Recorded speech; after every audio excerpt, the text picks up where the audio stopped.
Hello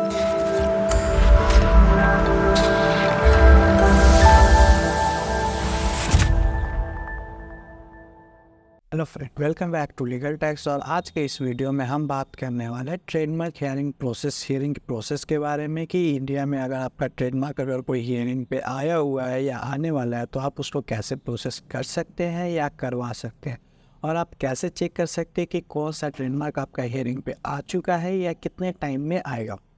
तो हमारा जो आज का मेन टॉपिक है ये 4th है, आप देख रहे होंगे when you get trademark hearing notice. जो सबसे पहला है कि कब आपको ट्रेडमार्क हियरिंग नोटिस आ सकता है, और हम आपको एक्सप्लेन करेंगे। सेकेंड है how do you need to attend trademark hearing physical और वीडियो कॉन्फ्रेंसिंग। आप फिजिकल या वीडियो कॉन्फ्रेंसिंग के थ्रू कैसे आप हियरिंग अटेंड कर सकते हैं। थर्ड है what things require to submit in trademark hearing, क्या क्या चीज़ आपको रिक्वायर्ड है जो ट्रेडमार्क हियरिंग में आपको सबमिट करना है। फोर्थ है cost of attend by professional trademark lawyer. अगर आप किसी अटॉर्नी से जो कि ट्रेडमार्क एक्सपर्ट है, जो लॉयर है, अगर आप उनसे करवाते हैं तो क्या कॉस्ट पड़ता है। तो ये सारे टॉपिक जो 4th पॉइंट है ये आज हम डिस्कस करेंगे। जो फर्स्ट पॉइंट है कि आपका ट्रेडमार्क हियरिंग किस प्रोसेस के बाद आता है। सबसे पहले आपको पता ही होगा कि कभी आप अगर ट्रेडमार्क फाइल करते हैं तो सबसे फर्स्ट स्टेप होता है फाइलिंग का। फाइलिंग के बाद एग्जामिनर के पास जाता है एग्जामिन होने के लिए कि आके वो सेम नेम या सिमिलर नेम तो नहीं है। अगर उसमें कुछ होता है तो एग्जामिनेशन रिपोर्ट आता है। एग्जामिनेशन रिपोर्ट के बाद आप देखेंगे तो हियरिंग प्रोसेस होता है। अगर आप उसका रिप्लाई फाइल कर देते हैं और उस पर एक्सेप्ट नहीं होता है तो हियरिंग प्रोसेस होता है। हियरिंग के बाद आपको रिप्रेजेंट करना होता है, या आप कर सकते हैं या आपके अटॉर्नी कर सकते हैं। रिप्रेजेंटेशन के बाद आता है आपका डिसीजन एग्जामिनर का डिसीजन कि वो आपको एक्सेप्ट करेंगे या रिफ्यूज़ करेंगे। अगर वो एक्सेप्ट हो जाता है तो आपका नेक्स्ट प्रोसेस चला जाता है एक्सेप्ट और एडवर्टाइज का। अगर वहाँ पे रिफ्यूज़ होता है तो आपका फिर अपील में जाता है। अपील के बाद फिर वो दिखा जाता है कि आपको रजिस्ट्रेशन मिलेगा नहीं मिलेगा। तो ये सारी प्रोसेस हो गई जो ट्रेडमार्क हियरिंग की होती है। अब आती है कहाँ पे ट्रेडमार्क अटेंड कर सकते हैं जाके फिजिकली। तो मैं आपको बता दूँ इंडिया में टोटल 5 ही है ऑफिस जहाँ से आप ट्रेडमार्क हियरिंग फिजिकल अटेंड कर सकते हैं। फर्स्ट है Mumbai, second Ahmedabad, third Kolkata, fourth Delhi और फिफ्थ है चेन्नई। इन 5 जगह से ही आप फिजिकली अटेंड कर सकते हैं, और 5 ही जगह है जहाँ पे आपका ट्रेडमार्क का जुरिडिक्शन जाता है। अगर आप जम्मू कश्मीर से लेके यूपी, पंजाब, हरियाणा, दिल्ली ये सब का आप करवाते हैं, उत्तराखंड का, तो ये सारा जुरिडिक्शन जाता है दिल्ली। नेक्स्ट आपका आ जाता है कलकत्ता। कलकत्ता आपका जैसे बिहार हो गया, कलकत्ता हो गया, असम हो गया, मेघालय हो गए, अरुणाचल प्रदेश हो गया, ये सारे आपके कलकत्ता जाएंगे। ठीक है। थर्ड आ जाता है आपका अहमदाबाद। अहमदाबाद का मेन है राजस्थान हो गया, गुजरात हो गया, मेन ये आपका अहमदाबाद चला जाएगा। फोर्थ है आपका मुंबई। मुंबई का जो नियर बाई लोकेशन है वो सारे मुंबई में, महाराष्ट्र और ये सब आपका मध्य प्रदेश, ये सारे चले। फिफ्थ बचा चेन्नई। जो साउथ के सारे स्टेट है वो सारे चेन्नई चले जाते हैं। तो ये चीज़ें आपको ठीक है।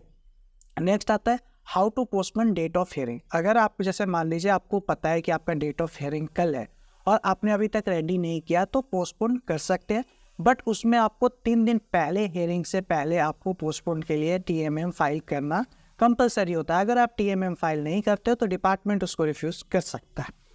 What if you ignore the hearing date और नॉट टेक एनी एक्शन। अगर आपने इग्नोर कर दिया तो डिपार्टमेंट उसको रिफ्यूज़ कर देगा।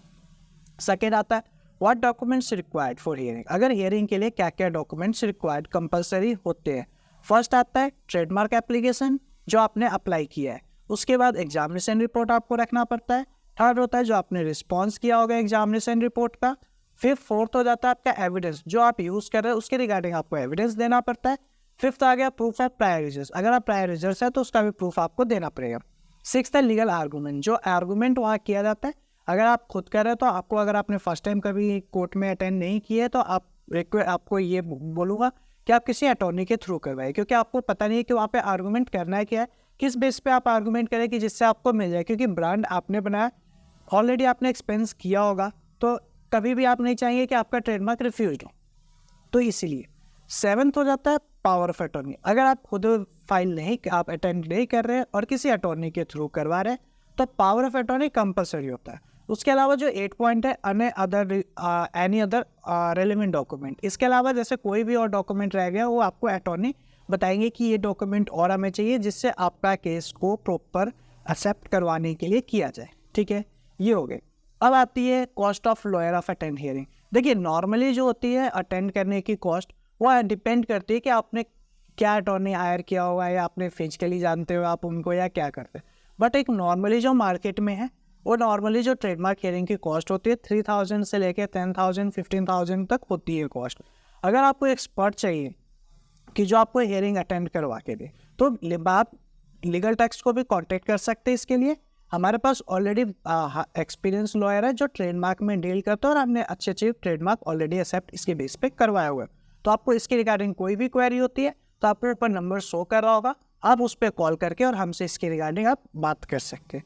अगर वीडियो अच्छी लगी है तो प्लीज़ वीडियो को लाइक, सब्सक्राइब और शेयर तो कीजिए, और अगर कुछ क्वेरी है तो आप वहाँ पे कमेंट करके हमसे पूछ सकते हैं और या हमें कॉल कर सकते हैं। धन्यवाद, थैंक यू एंड धन्यवाद।